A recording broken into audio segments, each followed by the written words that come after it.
কর্মজগতে কাজ করতে করতে একসময় আমরা মানসিকভাবে ভীষণ ক্লান্ত হয়ে পড়ি।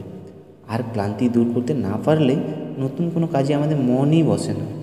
তাই মানসিক ক্লান্তি এড়াতে আমাদের মাঝে মাঝে বেশি দূরে না হলেও স্থানীয় এলাকায় কাছাকাছি কোথাও ভ্রমণ করা দরকার।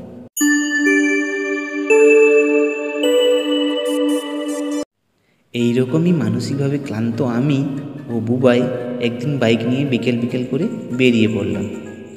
আমরা পুরুলিয়া জেলার মানবাজার থেকে লালপুর যাওয়ার রাস্তা বেয়ে এগিয়ে চললাম।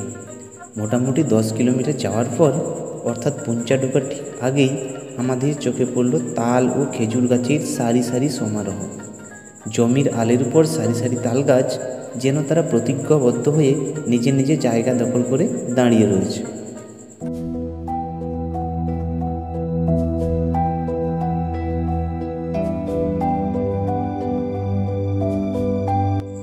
বিকেলের নিস্তেজ সূর্যরশ্মির সোনালি ছোটা তালগাছির সবুজ পাতার উপর পড়ছে, আর তাতে সৌন্দর্যতা আরও আকৃষ্টময় হয়ে উঠেছে। দক্ষিণা মৃদুমন্দ বাতাসে চারিদিকটা বেশ আরামদায়ক ও সৌন্দর্যময় হয়ে উঠেছে।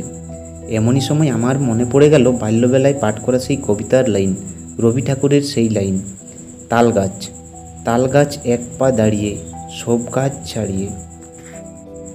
ওই রাস্তা দিয়েই ফেরার পথে পুদপুর থেকে একটা রাস্তা গোবিন্দপুরে দিয়ে গেছে, এবং রাস্তা থেকে ছোট্ট পাহাড়ির মনোমুগ্ধকর প্রাকৃতিক সৌন্দর্যের লোভে আর নিজেদের সামলাতে না পেরে ওই রাস্তা ধরে নিলাম। জলহরি গ্রামের মাথায় দাঁড়িয়ে একটু গ্রামীণ বিকেল উপভোগ করলাম কিছুক্ষণ। ফাঁকা জমিতে রাখালেরা গরু চড়াচ্ছে। জমি ও আলের উপর কচি কচি গজানো ঘাসের উপর গরু ও ছাগল সুন্দরভাবে চড়ে বেড়াচ্ছে। মাঝখান দিয়ে পাকা রাস্তায় মাঝে মাঝে দু একটা লোক যাওয়া আসা করছে, আর রাস্তার পিছন দিকেই 3টে ছোট্ট ছোট্ট পাহাড় যেন আমাদের দিকে উঁকি মারছে। ঘন সবুজে ঘেরা এই পাহাড় যেন অপরূপ সুন্দরী। শেষমেশ আমরা গ্রামের দিকে এগোলাম ও জলহরি গ্রামের ভেতর দিয়ে ঢুকে শেষে ওই পাহাড়ের পাশে গেলাম।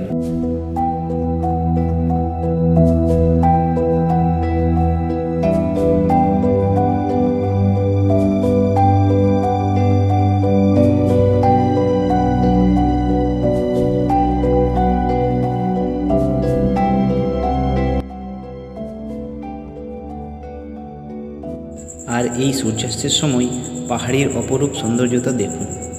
পাথুরে এই পাহাড়ে গাছপালা নেই বললেই চলে। সূর্যাস্তের শেষ আলোয় পাহাড়খানা বেশ রক্তিম হয়ে উঠেছে। নিচের দিকে বেশ কিছু ছোট্ট ছোট্ট গাছের সবুজ ঝলকানিতে পাহাড়কে একটু হলেও প্রাকৃতিকভাবে এগিয়ে রেখেছে।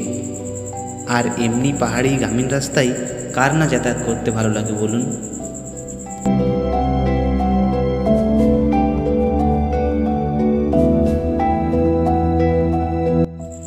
ফেরার পথে পড়ল কংসাবতী নদীর উপর বুধপুর সেতু। ওখান থেকে সূর্যাস্ত দারুণভাবে উপভোগ করা যায়। আসুন দেখাই আপনাদের।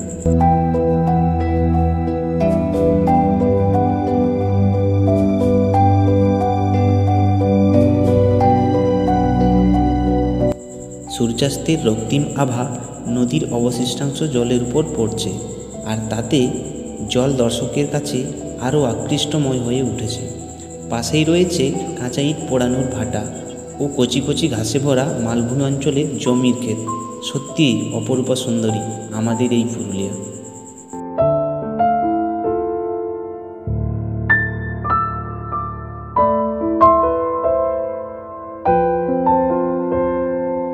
দর্শক বন্ধুরা, আজকে আমার সঙ্গে বুবাই ছিল, এ আমার বন্ধু, তো আমার সঙ্গে কাটালো। ঠিক আছে, কিছুক্ষণ আমরা একসঙ্গে মুহূর্তগুলো কাটালাম।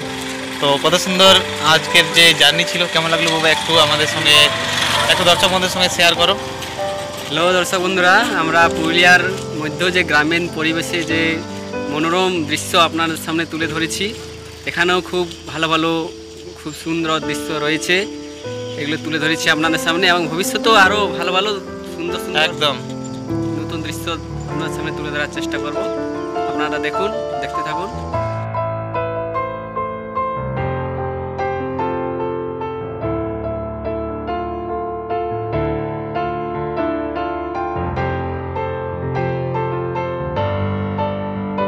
তো প্রিয় দর্শক বন্ধুরা, আজকের ভিডিওতে তুলে ধরলাম আমাদের পুরুলিয়া জেলার কোনো গ্রামীণ পরিবেশের প্রাকৃতিক সৌন্দর্যতার ছবি।